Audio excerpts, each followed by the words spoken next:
আসসালামু আলাইকুম রাসেল ভাই, আশা করি বরাবরের মতোই ভালো আছেন এবং ভালোর দলই আছেন ইনশাআল্লাহ। আল্লাহর অশেষ কৃপায় ভূত.com এর সকল শ্রোতা বন্ধুরাও সবাই ভালো আছেন। আমি সৈয়দ আবিদ হাসান লিখছি মাদারীপুর থেকে। ভূত.com এ পাঠানো এটা আমার প্রথম ঘটনা। এটা বাংলাদেশে স্বাধীন হওয়ার পরপরই ঘটে যাওয়া একটি ঘটনা। ঘটনাটি আমি সংগ্রহ করেছি আমার এলাকার বড় ভাই মুকিম ভাইয়ের কাছ থেকে। ঘটনাটি আমি স্টুডিওতে এসে শেয়ার করতে আগ্রহী। আপনি চাইলে ইমেল হিসেবেও পড়ে শোনাতে পারেন। আমি আসলে ইমেল হিসেবে পড়ে শোনাচ্ছি। আমি চাইবো আপনাকে ইনভাইট করতে অন্য কোনো ঘটনার জন্য, কারণ এই ঘটনাটা অসম্ভব সুন্দর। আশা করছি যে পরবর্তীতে আপনাকে সরাসরি আমরা পেয়ে যাব। আমি এই চান্সটা মিস করতে চাইনি। কারণ আপনি লিখেছেন খুব সুন্দর করে। মাদারীপুর জেলার রাজের উপজেলার ছোট্ট একটা শহর টেকেরহাট। সদ্য গড়ে ওঠা এই শহর 70 দশকে ছিল একটি বাজার। কুমার নদীর তীরে ঘেঁষে গড়ে ওঠা এই বাজারে নদী পথে বেশিরভাগ মালামাল যাতায়াত করত। মুকিম ভাইয়ের দাদা এলাকার বিশিষ্ট একজন ব্যবসায়ী, বাঁশের ব্যবসায়ী ছিলেন। স্থানীয় ভাষায় বলা হয়ে থাকে বাঁশের ব্যাপারী। নদীপথে সমুদ্র থেকে বাঁশ সংগ্রহ করে এনে সেগুলো সংরক্ষণ করা হতো টেকেরহাটের নদীর কূল ঘেঁষে। সেই ব্যাপারী ও তার দল সুন্দরবনের সংগ্রহ করা ভাসমান চালির ওপর বাঁশগুলোকে একত্রিত করে তারপর নদীপথ ধরে বাঁশগুলোকে নদীতে ভাসিয়ে নিয়ে আসতো। একটার পর একটা চালি বাঁধা হতো। এভাবে হাজার হাজার বাঁশ সুন্দরবন থেকে পশ্চিমবঙ্গে নিয়ে আসা হতো। ব্যাপারী ও তার দল সেই বাঁশের সাথেই আলাদা নৌকা নিয়ে সুন্দরবন থেকে চলে আসতো। সুন্দরবন থেকে টেকেরহাট বাজার পর্যন্ত নিয়ে আসতে 10 থেকে 15 দিন সময় লেগে যেত। ওই কয়দিন ব্যবসায়ীদের দল নদীতেই বসবাস করত। আলাদা নৌকায় রান্না খাওয়ার ব্যবস্থা ছিল। মাঝে মধ্যে নদীর পাড়ে বাজারগুলো থেকে বাঁশের বহর থামিয়ে চাল ডাল কেনা হতো। সেই ব্যবসায়ীদের দলের মধ্যে একজনের সুন্দরবন থেকে আসার পথে একটা হিজল গাছের দিকে চোখ যায়। গাছটা তার বেশ পছন্দ হয়। ওই গাছটা সে কেটে সাথে করে নিয়ে আসতে চায়। তার উদ্দেশ্য ছিল সেই গাছটা দিয়ে ঢেঁকি বানানো। যেমন চিন্তা তেমন কাজ। শুরু হয় গাছ কাটা, কিন্তু গাছটা কাটা শুরু করার সাথে সাথে অদ্ভুত এক ঘটনা ঘটে। সেই গাছের কাটা অংশ থেকে ফিনকি দিয়ে রক্তের মতো লাল পানি বেরিয়ে আসে। সর্দার খুব বিচক্ষণ ব্যক্তি ছিলেন। তিনি তৎক্ষণাৎ গাছটি কাটতে নিষেধ করেন, কিন্তু সেই লোক গাছের লোভ না সামলাতে পেরে সর্দারকে কোন রকমে বুঝিয়ে গাছটা কেটে সেই বাঁশের সাথে বেঁধে ভাসিয়ে দেয়। সেটাই যেন কাল হয়ে দাঁড়ায়। অদ্ভুত অদ্ভুত ঘটনা ঘটতে থাকে তাদের সাথে, এবং এসব এমন ঘটনা যা আগে কখনো ঘটেনি। প্রথম 2 দিন তারা বেশ ভালো মতোই নদী পথে বাঁশ নিয়ে এগোচ্ছিল। চলার পথে তারা দিন শেষে যে কোনো এক জায়গায় বিশ্রাম নেওয়ার জন্য থামত। সেখানে তারা নদী থেকে মাছ ধরত। যে কোনো একদিন মাছ ধরে নৌকার খোলের ভেতর মাছগুলো রেখে দেওয়া হতো। সেই মাছ তারা 2-3 দিন যাবত রান্না করে খেত। এইরকম একদিন যখন খাওয়া দাওয়া করে সবাই ঘুমিয়ে পড়েছে, দলের মধ্যে একজন হঠাৎ ঘুম ভেঙে যাওয়াতে খেয়াল করে নৌকার ওপর কেউ একজন বসে আছে, এবং নৌকার ওপর বসে থাকা লোকটা হাত দিয়ে কিছু একটা খাচ্ছে। কিছুক্ষণ খেয়াল করার পর তার আর বুঝতে বাকি থাকে না নৌকার ওপর বসে থাকা জিনিসটা নৌকার খোলের মধ্য থেকে মাছ উঠিয়ে নিয়ে খাচ্ছে। তারা যেখানে শুয়েছিল নৌকাটা তার থেকে খানিকটা দূরে ছিল। তখন তার পাশে শুয়ে থাকা সর্দারকে সে আস্তে আস্তে ডেকে তোলে। বিষয়টা সর্দার খেয়াল করে। তারা দেখে দেখতে কিছুটা মানুষের মতো একটা অবয়ব নৌকার খোল থেকে হাত দিয়ে মাছ নিয়ে বিচ্ছিরি রকম। প্রিয় দর্শকবৃন্দ, নতুন একটি ঘটনায় আপনাদেরকে স্বাগতম। প্রতিদিন বাছাই করা ঘটনা শুনতে আমাদের চ্যানেলটি সাবস্ক্রাইব করে রাখুন। কে কোথা থেকে ঘটনাটি শুনছেন কমেন্টে জানিয়ে যাবেন। আপনাদের সাথে ঘটে যাওয়া ভয়ানক সত্য ঘটনা আমাদেরকে পাঠাতে চাইলে ডিসক্রিপশনে থাকা ইমেল অ্যাড্রেসে আপনাদের ঘটনাটি পাঠাতে পারেন। আমরা চলে যাচ্ছি সরাসরি ঘটনায়।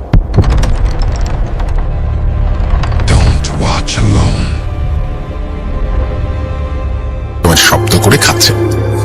তাদের আর বুঝতে বাকি থাকে না যে তারা খারাপ কিছু একটা খপ্পরে পড়েছে। তাই ওই মুহূর্তেই সর্দার হারিকেনের আগুন বাড়িয়ে দিয়ে সবাইকে ডাকতে থাকে। কিন্তু সেই মুহূর্তে নৌকায় বসে থাকা জিনিসটা তাদের দিকে ভয়ঙ্কর এবং রাগান্বিত দৃষ্টিতে তাকায়।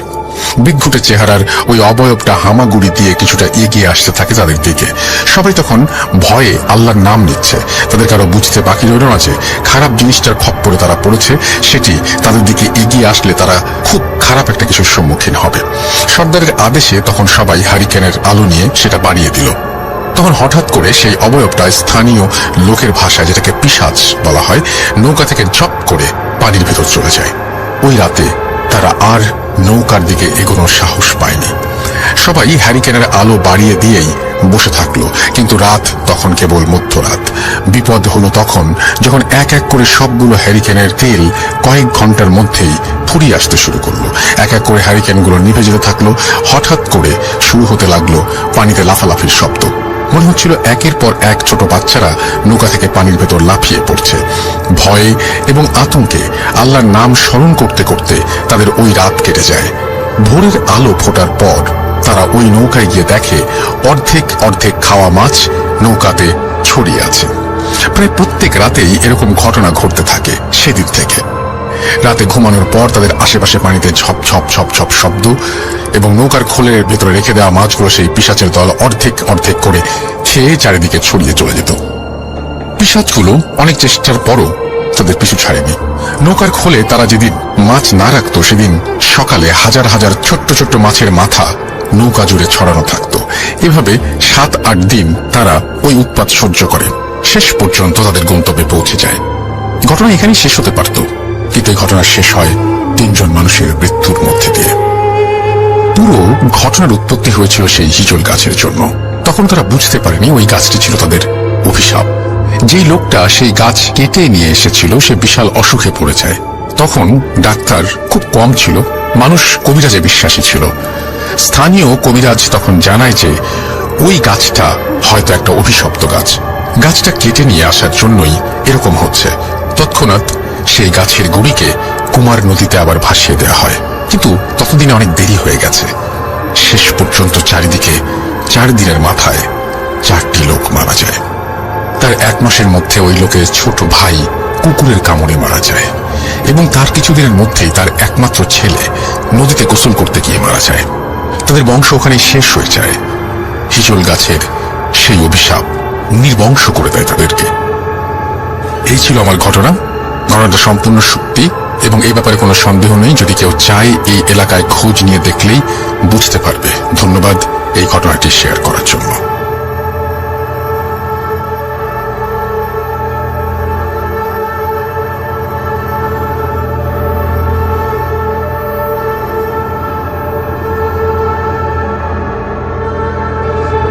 ঘটনাটি ইন্ডিয়ার একটি গ্রাম, সেই গ্রামের নাম হচ্ছে বলিপুর। এই বলিপুর গ্রামে এই ভয়ঙ্কর ঘটনাটি ঘটেছিল। মূলত এই বলিপুর গ্রামটি আরশাদ নানা বাড়ি। এই নানাবাড়ি গ্রামে এই ঘটনাটি ঘটে। এটি কলকাতা শহরের একটি গ্রাম। ঘটনাটি 1960 সালের দিকে মূলত ঘটেছিল। ওনার নানা শ্বশুর ঘটনাটির কিছু অংশ নিজে প্রত্যক্ষ করেছিলেন। এখন তার বয়স 77 থেকে 80-র মতো, আর তখন বয়স ছিল 17 থেকে 20-এর মধ্যে। যখন ঘটনাটি ঘটে তখন বলিপুর গ্রামের যদি বর্ণনা দেওয়া যায় তাহলে সবার ঘটনাটি বুঝতে কিছুটা সুবিধা হবে।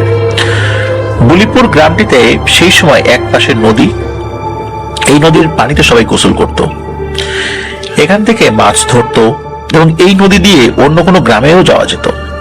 এই জন্য সেই সময় 4 থেকে 5টি নৌকা ছিল ওই বলিপুর গ্রামে, আর এক পাশে দীর্ঘ জায়গা ছিল অরক্ষিত জঙ্গল। সেই সময় বলিপুর গ্রামে একটা প্রবাদ ছিল, এই জঙ্গলে কেউ যদি ভুল করেও ঢুকে যেত তাহলে সে আর কখনোই নিজ ঠিকানায় ফেরত আসতে পারত না। কোথায় যে চলে যেত কেউ বলতে পারত না। অনেকেই নাকি চিরদিনের জন্য হারিয়ে গিয়েছে, এতটাই ভয়ঙ্কর ছিল সেই জঙ্গল। আর 2 পাশে ছিল চাষাবাদের জমি, এর মধ্য দিয়ে ছিল অন্য গ্রাম বা শহরে যাওয়ার রাস্তা। তখনকার সময়ে এই বলিপুর থেকে অন্য গ্রামের দূরত্ব ছিল কম করে হলেও 10 কিলোমিটার। আর এই গ্রামে সেই সময় যারা বসবাস করতেন তাদের সিংহভাগ ছিল মুসলিম। তখনকার সময় এখনকার মতো কিন্তু এতটা ঘন বসতি ছিল না। সব মিলিয়ে 300 পরিবার ছিল এই বলিপুর গ্রামে। এবারে আমরা মূল ঘটনায় আসি। সময়টা ছিল শীতকালের শেষের দিকে। একবার ওই গ্রামের মানুষ খেয়াল করেন যে গ্রামের পশু পাখির সংখ্যা দিন দিন কমে যাচ্ছে, স্পেশালি পাখি। বন্য পশু তো খুব একটা দেখা যেত না। আগে অন্য গ্রাম থেকে বা পাশের ওই জঙ্গল থেকে অনেক পাখি গ্রামে আসতো, সেগুলো আর গ্রামে আসছে না। এভাবে কয়েকদিন যাওয়ার পর বলিপুর গ্রামের মানুষ দেখেন যে এই গ্রামে পাখির সংখ্যা অনেক কমে গেছে। কিছুদিন পর লক্ষ্য করেন যে কোনো পাখি আর দেখা যাচ্ছে না। কিন্তু তারা বাড়িতে যেসব গৃহপালিত পশু পোষে, যেমন হাঁস, মুরগি, গরু, ছাগল, এগুলো কিন্তু সব ঠিক আছে, এমনকি কুকুর বিড়ালও সব ঠিক আছে, শুধু গ্রামের পাখিগুলাই নাই। তখন এই গ্রামের মানুষ পাখি খোঁজা শুরু করে যে পাখি গেল কোথায়। এই আরশাদ নানাও তখন সকলের সাথে পাখি খুঁজতে গিয়েছিল, যে অন্তত একটা পাখি যদি দেখতে পাওয়া যায়। কিন্তু না, কোনো পাখি পাওয়া যাচ্ছে না। গ্রামের মানুষ এই বিষয়টা নিয়ে অবাক হলেও বিষয়টা কিন্তু তেমন একটা গুরুত্ব দেয়নি, কারণ বিষয়টা কোনো ব্যক্তিগত না, আবার সম্মিলিতও না। তারা খেটে খাওয়া মানুষ, চাষাবাদ করে, পাখি থাকলো আর না থাকলো এটা নিয়ে আসলে অতটা মাথা ব্যথা হওয়ার কারণটা না থাকাই স্বাভাবিক। বিভিন্ন মানুষ বিভিন্ন রকমের মন্তব্য করতে থাকে। কেউ কেউ বলে শীত শেষের দিকে তো এই কারণে পাখিগুলো হয়তো অন্য কোথাও চলে গেছে, আবার কেউ বলে পাখিরা হয়তো পাশের জঙ্গলের ভিতরে আছে বা অনেক দূরে চলে গেছে, এই জন্য হয়তো আমাদের এখানে কোনো পাখি নেই, বা এখানে খাবারের সংকট এই জন্য চলে গেছে। এভাবে বিভিন্ন মানুষ বিভিন্ন ধরনের মন্তব্য করতে থাকে। এভাবে এক এক সপ্তাহ চলে যায়, কিন্তু গ্রামের একজন ব্যক্তিও কোনোভাবে একটি পাখিও দেখতে পায় না। ছোট বড় কিছুই না, কোনো পাখি না। একদিন মাঝরাতে ওই গ্রামেরই এক ব্যক্তি, তার নাম হচ্ছে প্রদীপ ঠাকুর, তিনি মাঝরাতে ওয়াশরুমে যাওয়ার জন্য বাড়ি থেকে বের হন। গ্রামে তো স্বাভাবিকভাবে ওয়াশরুম গুলো ঘরের বাইরে থাকে, কোনো কোনোটা আবার বেশ দূরেও থাকে। তো ওয়াশরুমে যাওয়ার পর উনি কাজ সেরে ফেরার সময় উনি খেয়াল করেন যে 15 থেকে 20টা বড় বড় পাখি। পাখিগুলোর মুখ ছিল নাকি পুড়ে যাওয়া মানুষের মুখ যেমন হয় ঠিক তেমন। ওনার ভাষ্য মতে আমরা যেরকম উট পাখি দেখি ওই রকম বড় বড় পাখি। পাখিগুলো একসাথে উড়ে যাচ্ছে, আর প্রত্যেকটা পাখি কালো রঙের, কিন্তু তাদের পা গুলো আগুনের মতো জ্বলছে। পাখিগুলো এদিক ওদিক ঘুরে ঠিক যে জঙ্গলের দিকে, মানে জঙ্গলটা যেদিকে ছিল ওই দিকে চলে যায়। উনি এই জিনিসটা দেখে খুব ভয় পান। উনি তড়িঘড়ি করে বাসায় এসে শুয়ে পড়েন। সকালবেলা ঘুম থেকে উঠে এই ঘটনা সবাইকে জানান। প্রদীপ ঠাকুরের কথা শুনে কেউ কেউ বিশ্বাস করেন, আবার কেউ কেউ হেসেই উড়িয়ে দেন। কেউ কেউ বলে পাশে জঙ্গল আছে, ওখান থেকে হয়তো বড় পাখি আসতেই পারে, কারণ ওই জঙ্গলে কি আছে আমরা তো আসলে জানি না। গ্রামের মানুষ ভয়ে তো ওখানে ঢোকেই না, কি আছে না আছে আমরা কিভাবে বলবো, কত বড় পাখি তো থাকতেও পারে। এতদিন আসে নাই, গ্রামে অনেক পাখি ছিল যেন আসে নাই, দেখো যেহেতু এখন গ্রামে পাখি নাই এজন্য হয়তো আসছে, এরকম এক একজন এক রকমের মন্তব্য করে। তো প্রদীপ ঠাকুর যখন এই ঘটনাটি বলেন, তখন এই হাফিজ ভাইয়ের নানা শ্বশুর সেখানে উপস্থিত ছিলেন। এই ঘটনার 2 দিন পর সকালবেলা গ্রামে একজন মাঝ বয়সী পাগলের আবির্ভাব ঘটে। ওনার বয়স আনুমানিক 50+ হবে। ওই পাগল এসে গ্রামের 3 রাস্তার একটা মোড় ছিল, ওই মোড়ের মাঝখানে একটা তেঁতুল গাছ ছিল। ওই পাগল এসে তেঁতুল গাছের নিচে বসে থাকে। পাগল কারোর সাথে একটি কথাও বলতো না, নিজের মতো করে চোখ বন্ধ করে কিছু পড়তে থাকে। গ্রামে কোনো পাগল আসলে আমাদের মধ্যে কিন্তু কিছু মানুষ খুব কৌতূহলী হয়ে যায়, তাদের মধ্যে কৌতূহল জাগে। ঠিক তেমনি কিছু মানুষ এসে ওই পাগলকে জিজ্ঞেস করে সে কোথা থেকে এসছে, কেন এসছে, নাম কি, এমন বিভিন্ন টাইপের প্রশ্ন করতে থাকে। কিন্তু ওই পাগল কোনো কথা বলে না। কেউ কেউ বলে যে পাগলকে বিরক্ত করতে নেই, আবার কেউ কেউ বলে যে এই লোকটি সরকারের গোয়েন্দা, আবার কেউ কেউ বলে বেটা চুরি করতে এসেছে, এর গ্রাম থেকে তাড়িয়ে দেওয়া হোক। কিন্তু এই পাগল কিন্তু কোনো কথা বলে না, এক মনে বিড়বিড় করে কি যেন বলেই যায় বা পড়েই যাচ্ছে, কেউ বুঝতে পারে না সেটা যে সে কি পড়ছে। এখন গ্রামের মানুষজন কিন্তু বিভিন্ন ধরনের মন্তব্য করছে। তখন ওই সময়ে গ্রামের যারা পঞ্চায়েত সদস্য ছিলেন তারা সবাইকে বলেন যে কেউ যেন ওই পাগলকে বিরক্ত না করে। আর গ্রামের যে পঞ্চায়েত ছিল, পঞ্চায়েতের কথা সবাই মেনে নেয়। তারপর সবাই যে যার মতো কাজে চলে যায়। তখনকার সময় সন্ধ্যার দিকে খুব কম মানুষই বের হতো। তো যারা বিশেষ কোনো প্রয়োজনে বের হতো তারা দেখতো ওই পাগলটি নামাজ আদায় করছেন। পরদিন থেকে গ্রামের লোক খেয়াল করতে থাকে ওই পাগলটি নামাজের সময় হলে উনি ওনার ওই জায়গায় নিয়মিত নামাজ আদায় করছেন।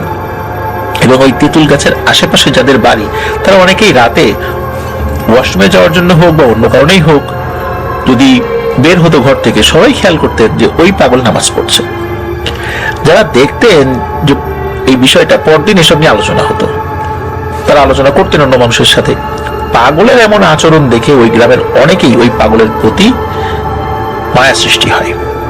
অনেকেরই সেই মায়া সৃষ্টি হওয়ার জায়গা থেকে ওই পাগলকে যে যেটা পারে খাবার টাবার দেয় আর কি। খাবার দিয়ে আসলে সে সাথে সাথে খেত না, পাগলের কাছে রেখে আসতে হতো। পাগল তো কথা বলে না, একটা মানুষ কিছু দিলে আমরা হ্যাঁ বা না বলি বা ইশারায় বলি, কিন্তু ওই পাগল কিছু বলে না, কোনো ইশারাও দেয় না। তো গ্রামের মানুষ খাবার রেখে চলে আসতো।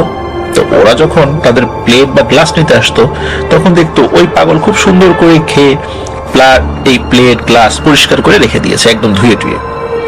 গ্রামের মানুষ আরো একটা জিনিস খেয়াল করতে শুরু করলেন যে ওই পাগল যে তেঁতুল গাছের নিচে বসতেন সেখানে বেশ অনেকগুলো পাখি দেখা যাচ্ছে, এবং কিছুদিনের মধ্যেই গ্রামে আগের মতো পাখির কিচির মিচির ডাক শোনা যাচ্ছে, এবং আগের মতোই গ্রামে পাখি ভরে গেছে। দিন দশেক যাওয়ার পর ওই পাগল একটা কাজ করতে থাকেন। প্রতিদিন একটি করে বাড়িতে যেতেন এবং ওই বাড়িতে এক গ্লাস পানি ছিটিয়ে দিয়ে আসতেন। উনি যখন 10 থেকে 12টি বাড়িতে এভাবে পানি ছিটিয়ে দিয়েছেন তখন একটি ঘটনা ঘটে। উনি সর্বশেষ যে বাড়িতে পানিটা ছিটিয়ে দিয়ে এসেছেন ওই বাড়ির কাছের একটি বাড়ি ছিল, ওই বাড়ির মালিকের নাম ছিল আন্টু প্রামাণিক। সকালে উঠে এই আন্টু প্রামাণিক খেয়াল করেন যে ওনার গোয়ালে 2টি বড় বড় গরু মিসিং, মানে গরু নাই। এইটা দেখে তো ওনার মাথা খারাপ হয়ে যায়। গেরস্থ যদি গরু হারায় তার কেমন লাগে। ওনারা সব জায়গায় খুঁজতে থাকে, কোথাও খুঁজে পায় না। তখন ওনাদের ওই পাগলের উপর সন্দেহ যায়, যেহেতু ওই রাতের আগের দিন পাশের বাড়িতে পানি ছিটিয়ে দিয়ে এসেছিলেন ওই পাগল, এবং উনি যে কি কারণে পানি ছিটিয়ে দিলেন সেটা তো আর কাউকে বলতেন না। সকালেই বাড়ির যে পুরুষ মানুষ আছে সবাই তড়িঘড়ি করে ওই পাগলের কাছে চলে যান এবং কোনো কিছু জিজ্ঞেস না করে পাগলকে মারতে শুরু করেন। যখনই ওই পাগলের গায়ে আঘাত করে তখনই ওই পাগল মুখ দিয়ে গোঙানোর মতো শব্দ করতে থাকে। তখন আশপাশের লোকজন এসে তাদেরকে ঠেকায় এবং সবাই বুঝতে পারে যে এই পাগল আসলে একজন বোবা। তখন সবাই বলে এই পাগলকে না মেরে তাকে এখানে রেখে পঞ্চায়েতকে খবর দিতে। গ্রামের সবাই পাগলকে ধরে রাখে। পঞ্চায়েত এসে এই পাগল জিজ্ঞেস করে, মানে ইশারা করে জিজ্ঞেস করতে থাকে যে সে গরু সম্পর্কে কিছু জানে কিনা। কিন্তু পাগল ওই প্রথম ইশারায় বলে দেয় যে সে গরু বিষয়ে কিছু জানে না, এবং ওই পাগল বোঝানোর চেষ্টা করে ইশারা দিয়ে যে সে এই গ্রামের ভালোর জন্য এসেছে। কিন্তু তার কথাটা কেউ ওইভাবে বুঝতে পারে না। বারবার যখন চারদিক থেকে সবাই চাপ দিতে থাকে তখন সে চুপ থাকে। অনেক সময় ধরে তাকে নানা প্রশ্ন করা হয়, তার বাড়ি কোথায়, নাম কি, কোথা থেকে এসেছে, সবকিছু ইশারায় জিজ্ঞেস করে, কিন্তু সে এরপরে ইশারাতেও কোনো কিছু বলে না। এই সময় উপস্থিত পঞ্চায়েত প্রধানরা পাগলের উপর খুব ক্ষিপ্ত হয় এবং ওনাকে বেত্রাঘাত করা হয়। তার শরীর থেকে রক্তও ঝরতে থাকে। এই পাগলের শরীরে যখন আঘাত করে তখন ওই পাগল আকাশের দিকে ইশারা করে হাত দিয়ে, মানে না না এরকম বলতে থাকে। আমরা হাত দিয়ে এরকম না না বুঝাই না, যে না না আসো না আসো না এরকম। তো মনে হচ্ছে আকাশ থেকে কেউ আসতে চাচ্ছে নিচে, কিন্তু ওই পাগল আসতে নিষেধ করছে। যাই হোক, তাকে যখন আঘাত করছে তখন উপস্থিত অনেকেরই মায়া হয়। তারা বলে যে আচ্ছা, সে যে গরু নিয়েছে এটা কি তোমরা কেউ দেখছো? কেউ তো দেখো নাই।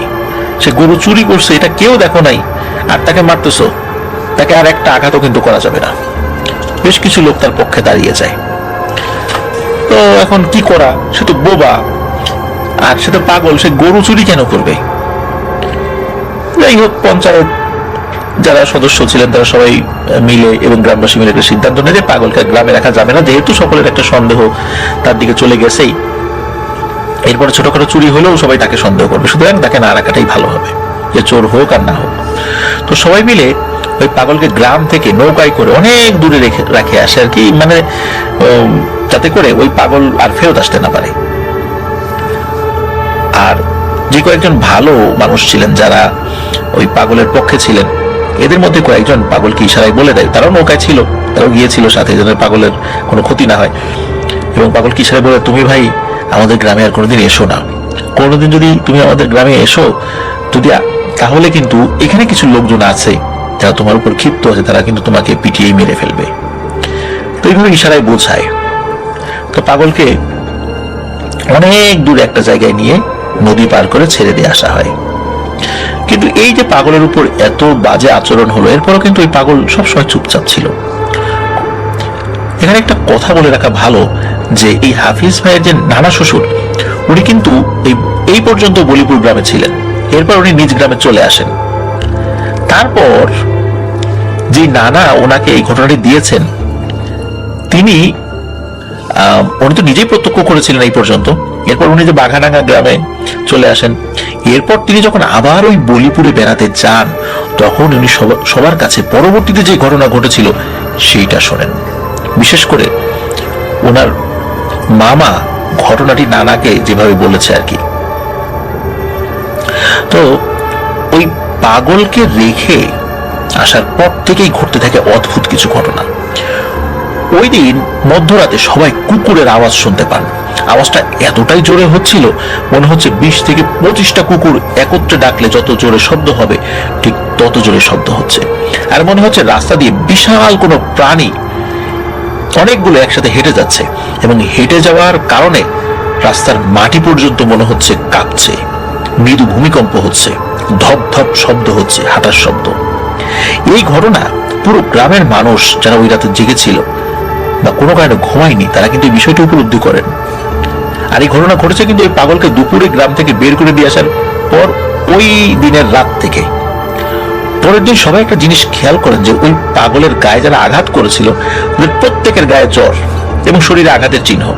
তাদের সবাইকে যখন জিজ্ঞেস করা হয় যে তোমাদের জ্বর আসার কারণ কি আর শরীরে আঘাতের চিহ্ন কেন, সবাই একটা কথাই বলে, রাতে ঘুমের মধ্যে স্বপ্ন দেখেছে কে যেন তাদেরকে একটা চিকন লাঠি দিয়ে, তাদের সংখ্যা হবে 2 জন এবং বয়স 20 থেকে 22 বছরের মতো হবে, খুব রাগান্বিত ভাবে পিঠে আঘাত করছে।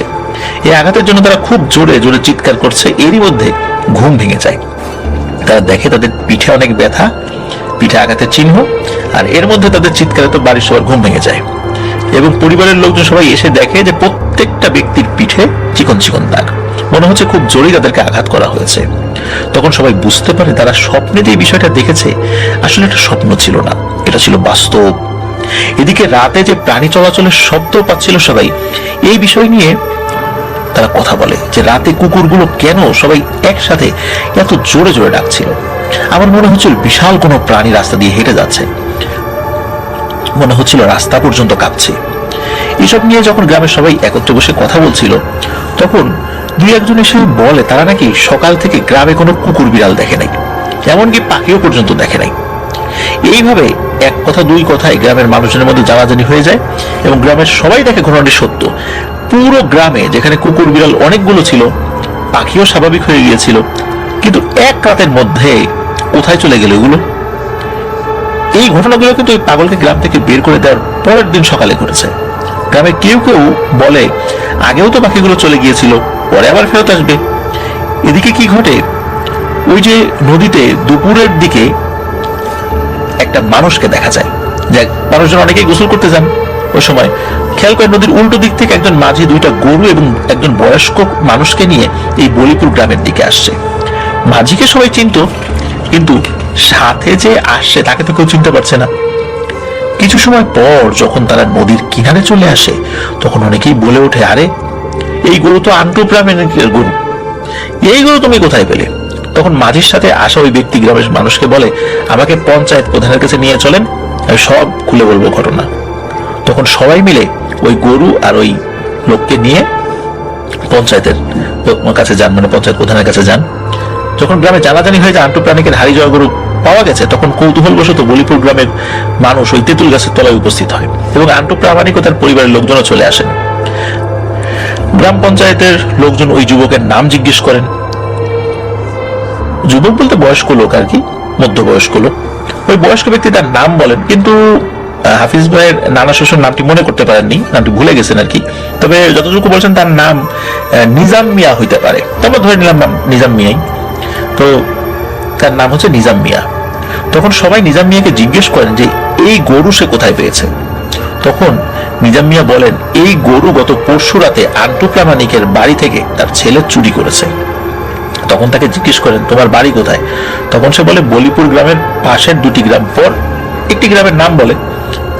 নামটিও মনে করতে পারেননি হাফিজ ভাই নানা শ্বশুর। যাই হোক, যখন ওই গ্রামের নাম বলে তখন উত্তেজিত জনতা খেপে উঠে কেউ কেউ ওই বয়স্ক লোককে মারধর করতে থাকে।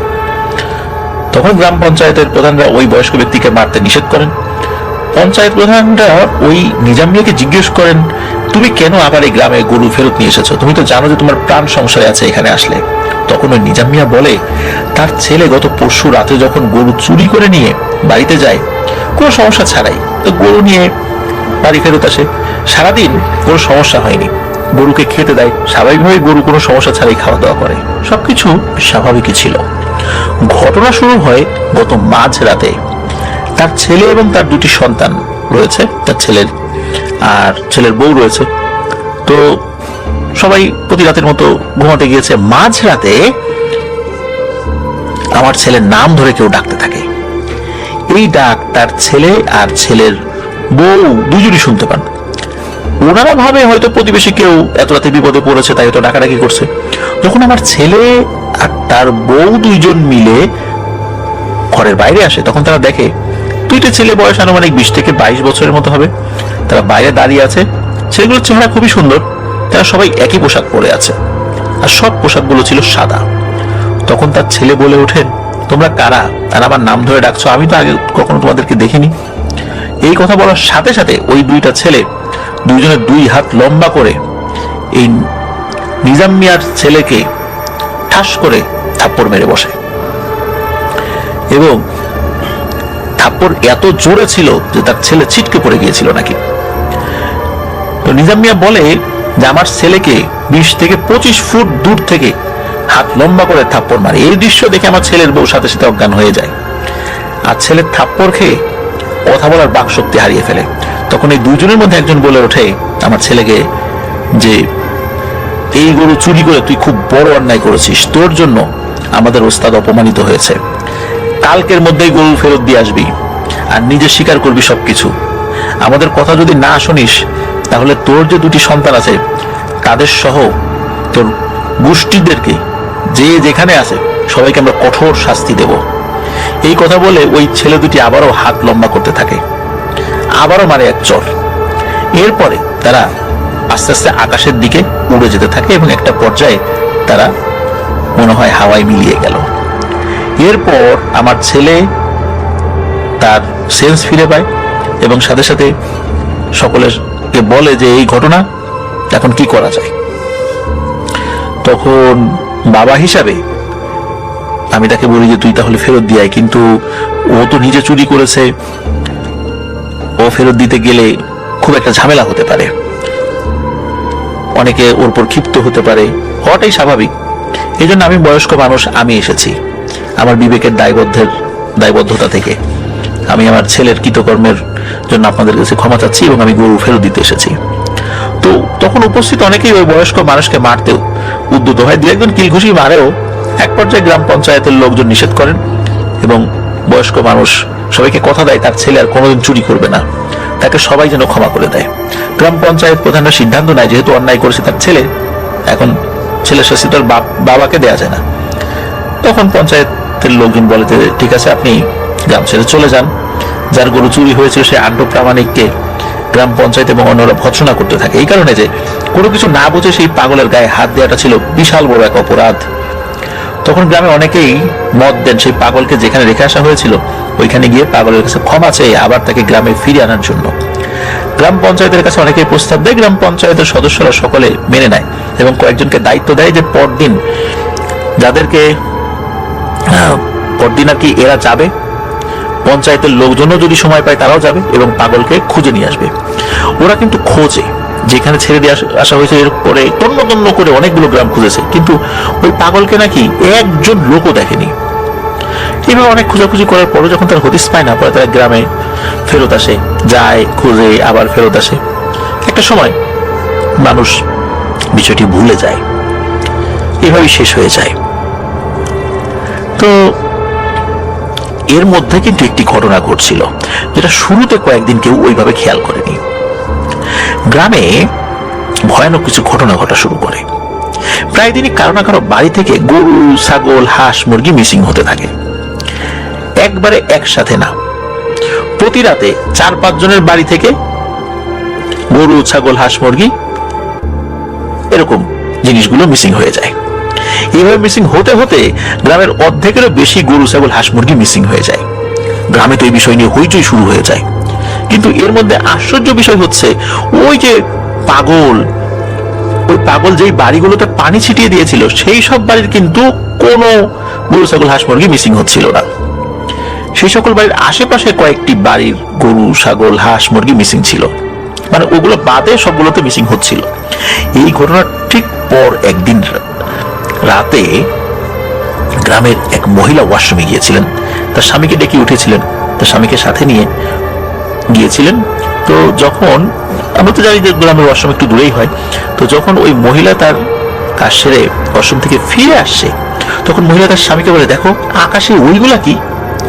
তখন ওই মহিলা তার স্বামী একসাথে দেখেন আকাশে এক ঝাঁক বিশাল পাখি উড়ে যাচ্ছে, এবং এই পাখিগুলো তাদের দু পা দিয়ে গরু ছাগল এইগুলো মানে ঈগল পাখি যেভাবে ধরে নিয়ে যায় না, এগুলো নিয়ে জঙ্গলের দিকে চলে যাচ্ছে। এইটা দেখে তো তারা দুজনই খুব ভয় পায়, তাড়াতাড়ি করে ঘরে ঢুকে দরজা জানালা বন্ধ করে দিয়ে শুয়ে পড়ে। সকালে এই কথা সবার সাথে শেয়ার করে। তখন গ্রামের সব মানুষ সকলে একত্র হয়ে পঞ্চায়েত যারা সদস্য তাদেরকেও ডাকেন, সবাই আসে। বিশেষ করে পুরুষ সদস্যদের ডাকা হয়। সবাই মিলে সিদ্ধান্ত নেয় যে পালা করে তারা পাহারা দেবে। প্রত্যেক বাড়ি থেকে একজন সদস্য নিয়ে টিম করা হবে প্রতিটি পাড়ায় পাড়ায় পাহারা দেওয়ার জন্য, যাতে করে তারা বিষয়টা বুঝতে পারে যে জিনিসগুলো কোথায় যাচ্ছে, কি হচ্ছে। এই গরু ছাগলকে চুরি হচ্ছে নাকি অন্য কোনো প্রাণী এসে নিয়ে যাচ্ছে, নাকি এই গ্রামে কোনো অদৃশ্য শক্তির থাবা পড়েছে। এই পাহারা যখন দেওয়া শুরু হয় তখন আশ্চর্যজনক বিষয় হচ্ছে এই পাহারা দেওয়ার মধ্যে কিন্তু এইবার গরু ছাগল হাঁস মুরগি মিসিং হচ্ছে না। এইবার যেটা হচ্ছে সেটা হলো গরু ছাগল হাঁস মুরগি তাদের বাড়িতেই থাকছে, তাদের মালিকের বাড়িতে, কিন্তু মৃত অবস্থায় থাকছে, মানে তাদেরকে মৃত অবস্থায় পাওয়া যাচ্ছে। মনে হচ্ছে কোনো কিছু এসে প্রাণীগুলোর ঘাড় ভেঙে দিয়ে গেছে, রক্ত শুষে নিয়ে গেছে। এভাবে কয়েকদিন পাহারা দিয়েও কোনো ফলাফল পাওয়া গেল না। ঠিক প্রতিদিনই কারো না কারো বাড়ি থেকে গরু ছাগল হাঁস মুরগির এই অবস্থা হচ্ছে। তখন গ্রাম পঞ্চায়েত প্রধান এবং অন্যান্যরা গ্রামের সকলের সাথে পরামর্শ করে যে আসলে গ্রামে হচ্ছেটা কি জানার জন্য। কারণ এরই মধ্যে 5-6 দিন পাহারা দিয়েছে, অথচ সমস্যা কিন্তু থেমে নাই। তাহলে মৃত অবস্থায় পশুগুলোকে কেন পাওয়া যাচ্ছে?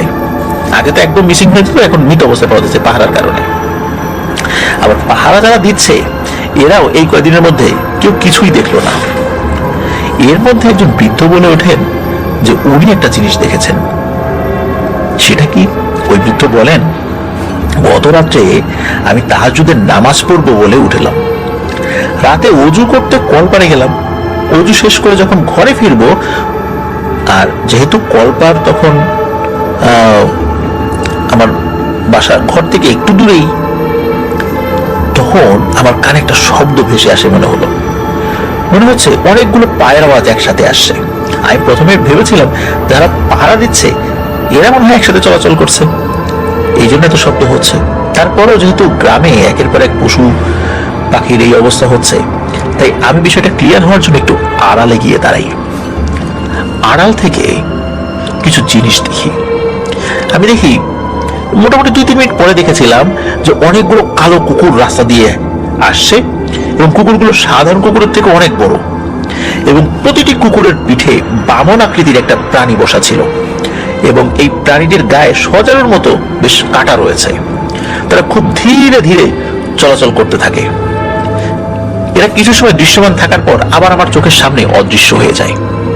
এটা ওই বৃদ্ধ বলেন, এবং বৃদ্ধ এটাও বলেন যে এটা দেখার পর উনি খুব ভয় পেয়েছিলেন, তাড়াতাড়ি ঘরে এসে নামাজে দাঁড়িয়ে পড়েন। এই কথা শোনার পর এবং গ্রামে যা ঘটছে সবকিছু মিলিয়ে সবাই বুঝতে পারেন যে গ্রামে কোনো অশুভ শক্তির আবির্ভাব হয়েছে।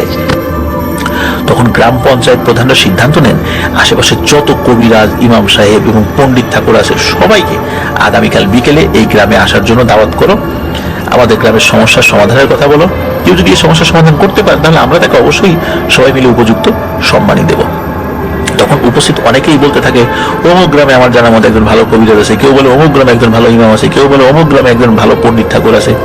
তখন গ্রাম প্রধানরা এই সবার নাম ঠিকানা লিখে নেয় এবং গ্রাম থেকে কিছু লোককে দায়িত্ব দেওয়া হয় যে তারা গিয়ে এই সমস্ত ব্যক্তিবর্গদেরকে যেন দাওয়াত দেয় এখানে আসার জন্য। বিশেষ করে আগামীকাল বিকালের মধ্যে সবাই যেন আসে। আর যারা পাহারা দিচ্ছে তারা আজ রাতেও পাহারা দেবে। এরপর সবাই যার যার মতো চলে যায়। পরদিন বিকেলে সেই তেঁতুল গাছের নিচে গ্রামের সবাই এক জায়গায় হয়। ওই রাতেও কিন্তু কয়েকটি বাড়িতে গরু ছাগল মৃত অবস্থায় পাওয়া গেছে, রক্ত শূন্য অবস্থায়। যাই হোক, সবাই যখন এক জায়গা হয়, সেখানে বাইরের থেকে যারা আসে তারা সব ঘটনা শোনেন এবং বলেন যে আপনারা ওই পাগলকে তাড়িয়ে খুবই ভুল একটা কাজ করেছেন। উনি হয়তো কোনো একটা উদ্দেশ্যে গ্রামে এসেছিলেন, তবে যতটুকু আপনাদের কথা শুনে মনে হচ্ছে ওই পাগল আপনাদের গ্রামকে রক্ষা করতে এসেছিলেন। তখন উপস্থিত গ্রাম পঞ্চায়েত প্রধানরা বুঝতে পারেন তারা ওই পাগলকে তাড়িয়ে দিয়ে কি মারাত্মক ভুলটাই না করেছেন। ওখানে যে সকল উপস্থিত ইমাম, পণ্ডিত, কবিরা যারা এসেছিলেন তাদের প্রত্যেকেরই একটাই মতামত ছিল, এই গ্রামে কোনো পিশাচ গোষ্ঠীর নজর পড়েছে। একটা না, দুইটা না, অনেকগুলো পিশাচের নজর পড়েছে এই গ্রামে। এবং তারা এটাও বলেন যে আমাদের বিশ্বাস ওই বোবা পাগল আবার আসবে এবং সেই এই পিশাচগুলো থেকে আপনাদেরকে ইনশাল্লাহ মুক্ত করবে। বাইরে থেকে যারা এসেছে তাদের মধ্যে একজন প্রবীণ লোক ছিলেন। তো উনি বলেন এই গ্রামের ভালোর জন্য আপনার প্রতিটি বাড়ি থেকে চাল ডাল তুলে সবাই মিলে একটা দোয়ার আয়োজন করেন। এই চাল ডাল রান্না করে প্রত্যেকটি বাড়িতে খাবার পৌঁছে দেবেন এবং এটা করবেন বিকালের দিকে। আমার বিশ্বাস ওই পাগল এই দোয়ার অনুষ্ঠানে আসবেন। তার এই কথায় অন্য পণ্ডিতরাও বা ইমাম যারা এসেছিলেন তারা সম্মতি দেন যে হ্যাঁ, এটা হতে পারে। আমরা শুনেছি যে আগে এই ধরনের কোনো ঘটনা ঘটত। সেই অনুযায়ী ওই প্রবীণ ব্যক্তি পরামর্শটা দিয়েছিলেন। সেই মোতাবেক গ্রামের যারা প্রধান ছিলেন এবং যুবক ছিলেন, গ্রামের পঞ্চায়েত প্রধান যারা ছিলেন, বিশেষ করে যুবকদেরকে তাদেরকে যুবকদের দায়িত্ব দেওয়া হয় যে পরদিন গ্রাম থেকে চাল ডাল তুলে দোয়ার আয়োজন শুরু করা হয় যেন, আর গ্রামের প্রত্যেকের বাড়িতে সেই খাবার যেন পৌঁছে দেওয়া হয় রান্নার পরে। ঠিক আসরের নামাজ শেষে যখন ইমাম সাহেব দোয়া শেষ করছেন, এমন সময় সবাই খেয়াল করেন একটা সাদা ঘোড়ায় চড়ে একজন মানুষ আসছে। এবং যখন ওই ঘোড়া উপস্থিত মানুষের কাছাকাছি চলে আসে, সবাই দেখতে পারেন এই ঘোড়ায় করে আসা ব্যক্তিকে সেই পাগলের মতো দেখাচ্ছে। সবাই বলতে থাকে এই তো সেই পাগল যাকে তারা আঘাত করে গ্রাম থেকে বের করে দিয়েছিল। কিন্তু এখন এই পাগলের বেশভূষার অনেক পরিবর্তন হয়েছে, তার পোশাক থেকে যেন উজ্জ্বল আলো বের হচ্ছে। তখন ঘোড়ায় করে আসা ব্যক্তি সবাইকে সালাম দেন, সবাই তার সালামের উত্তর দেন এবং সবাইকে অবাক দৃষ্টিতে ওই লোকটির দিকে তাকায়, কারণ পাগল তো কখনো কথা বলতো না। আর ঘোড়ায় বসে থাকা ওই ব্যক্তি কথা বলে ওঠে যে আপনারা ভাবছেন যে আমি কথা বলছি কিভাবে, আসলে আপনারা যাকে ভাবছেন আমি সেই ব্যক্তি নই, আমি তার যমজ ভাই। আমার ভাইয়ের নাম মোহাম্মদ আব্দুর রহিম আর আমার নাম মোহাম্মদ আব্দুর রহমান।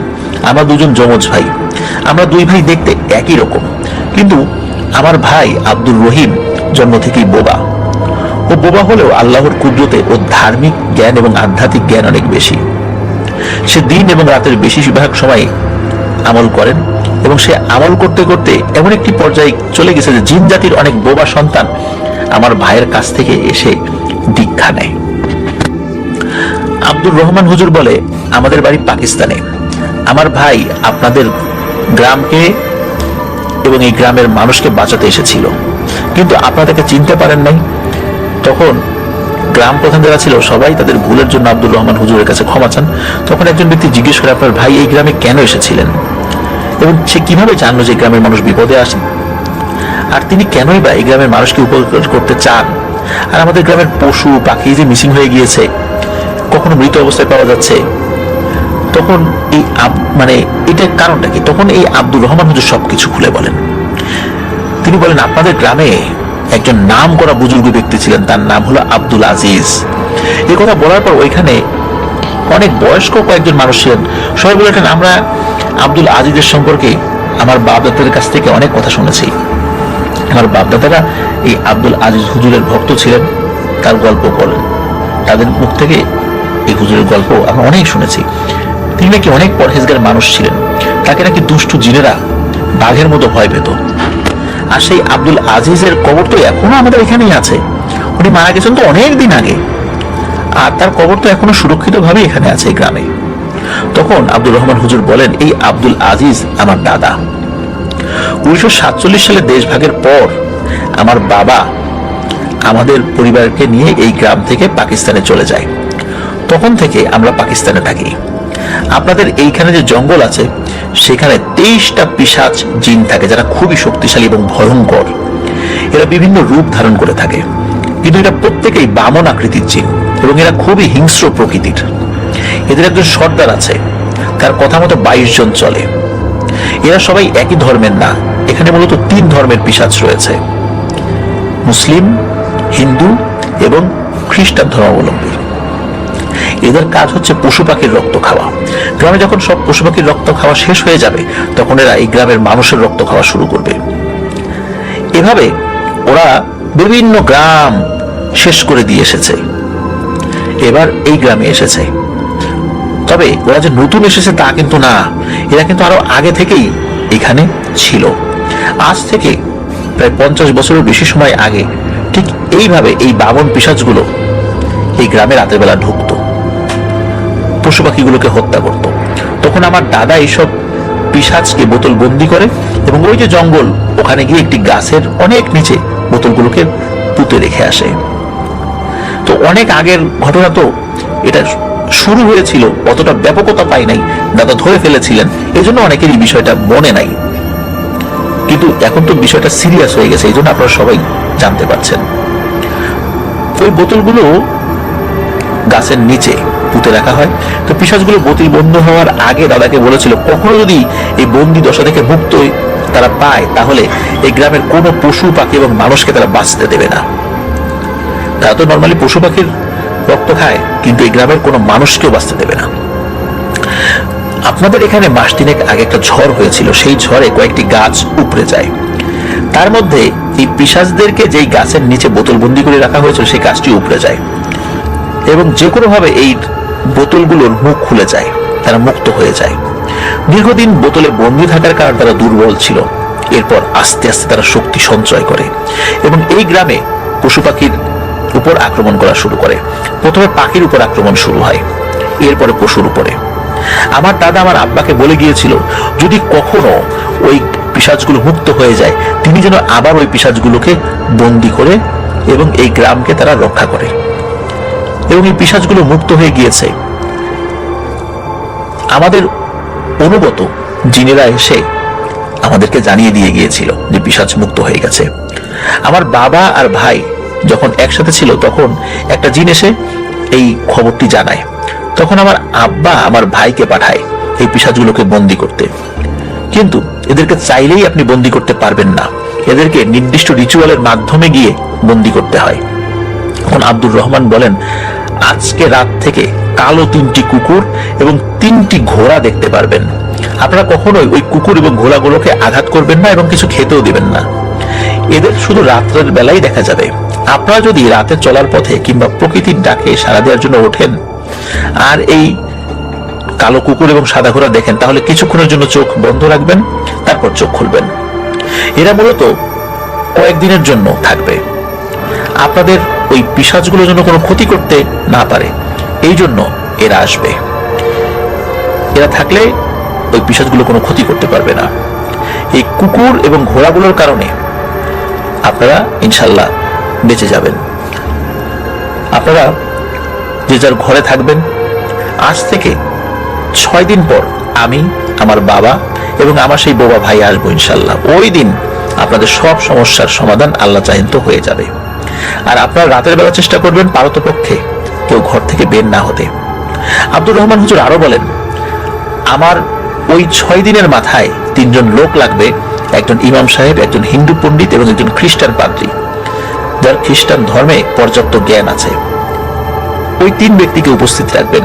এশার নামাজের পর এই তেঁতুল গাছের পাশে 3 রাস্তায় 3 জন দাঁড়িয়ে থাকবে। বাকিটা আমি আর আমার ভাই এসে কি করতে হয় বলবো। এই বলে আব্দুর রহমান হুজুর যেদিক দিয়ে এসেছেন সেদিকে চলে যান। সবাই তাকে থাকতে বলে, কিন্তু হুজুর থাকতে চায় না, তিনি ঘোড়ায় চলে যান। উনি কিন্তু অল্প সময়ের জন্য এসেছিলেন এবং এই কথাগুলো বলে চলে যান। তখন উপস্থিত সবাই বলে, হুজুর যা বলে গেল সবাই মেনে চলবেন। গ্রামের প্রধানরা একটা সমস্যায় পড়ে যান। এই গ্রামে ভালো ইমাম সাহেব আছেন, হিন্দু পণ্ডিত আছেন, কিন্তু খ্রিস্টান ধর্মের কোনো মানুষ এখানে নাই। এখন খ্রিস্টান ধর্মের পাদ্রী কোথায় পাওয়া যাবে? তখন ওখানে একজন বলেন যে রানাঘাট নামক একটা জায়গায় ভালো একজন খ্রিস্টান পাদ্রী আছে। তখন সবাই মিলে সিদ্ধান্ত নেন যে গ্রামের কিছু মানুষ তার কাছে যাবে এবং তাকে একদিনের জন্য এই গ্রামে আসার অনুরোধ করবেন। তো যে কথা সেই কাজ। এই 6 দিনের মধ্যে মানুষ অনুভব করে যে ঘরের বাইরে এই যে কুকুর ঘোড়া খুব জোরে দৌড়াদৌড়ি করে, মাঝে মাঝে অদ্ভুত সব শব্দ শুনতে পেত গ্রামের মানুষ। কেউ কেউ এই কুকুর এবং ঘোড়াগুলোকে রাতের বেলা দেখেছে বলেও শোনা যেত। যাই হোক, এই 6 দিনের মধ্যে কিন্তু কোনো ক্ষতি হয়নি, কোনো গরু ছাগল মিসিং হয়নি, মারা যায়নি। এরপর সেই কাঙ্ক্ষিত দিন আসে এবং গ্রামের সবাই সন্ধ্যা থেকেই সেই হুজুরদের অপেক্ষা করতে থাকেন।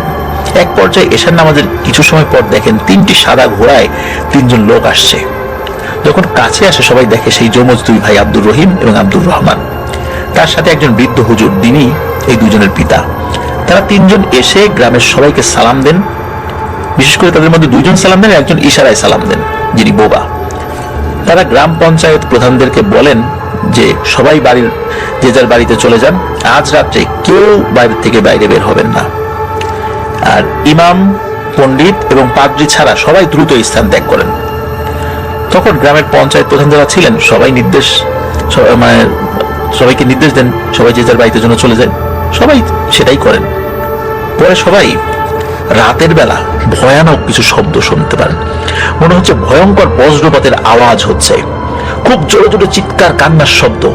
চারদিকে মনে হচ্ছে যেন বিশাল ঝড় বয়ে যাচ্ছে। মনে হচ্ছে জঙ্গলের ভেতরে ভয়ানক ম্যাসাকার চলছে, গণহত্যা চলছে।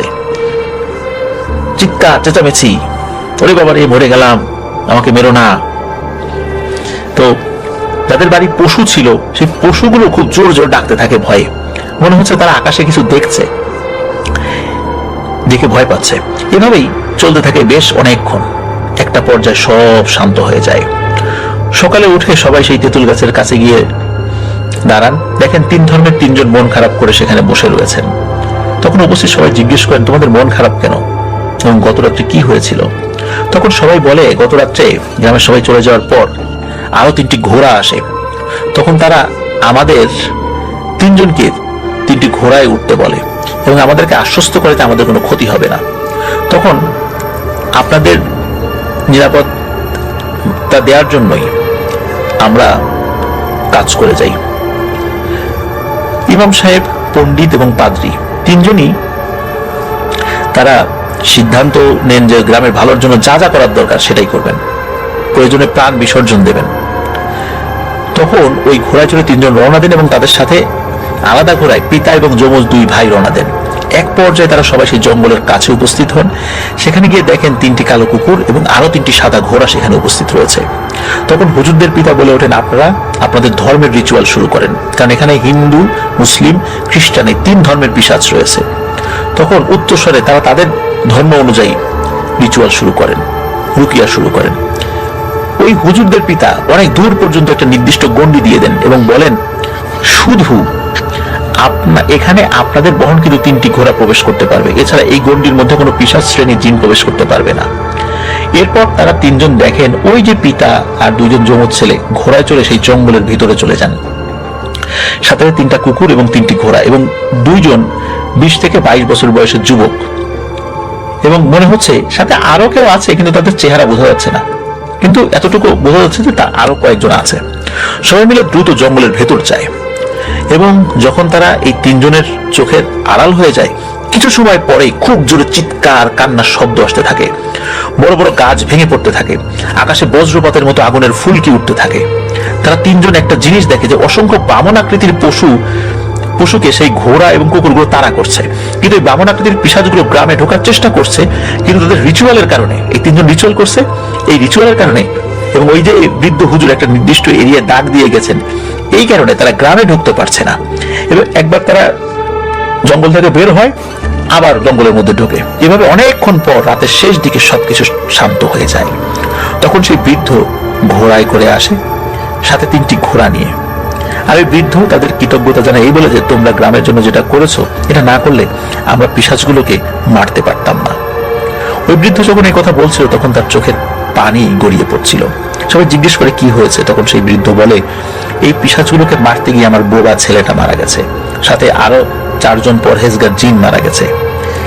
তাদের সকলের লাশ নিয়ে জিনেরা পাকিস্তানে চলে গেছে। আমরা সব পিশাচগুলোকে হত্যা করেছি, আজ থেকে এই গ্রামে আর কোনো অশুভ শক্তি ক্ষতি করতে পারবে না।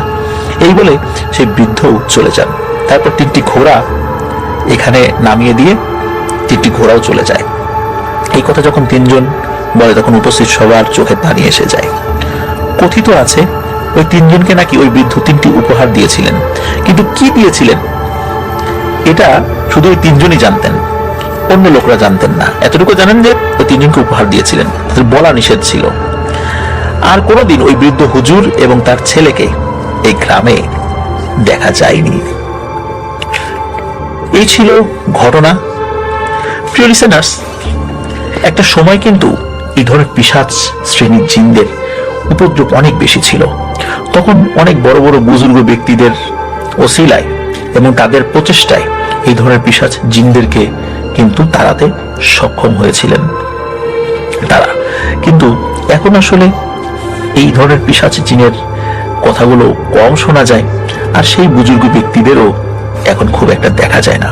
একদমই যে নাই তা না, আছে, তবে খুবই কম। প্রিয় লিসেনার্স, খুবই অদ্ভুত একটি ঘটনা। আশা করছি ঘটনাটি আপনাদের সকলের কাছে ভালো লেগেছে।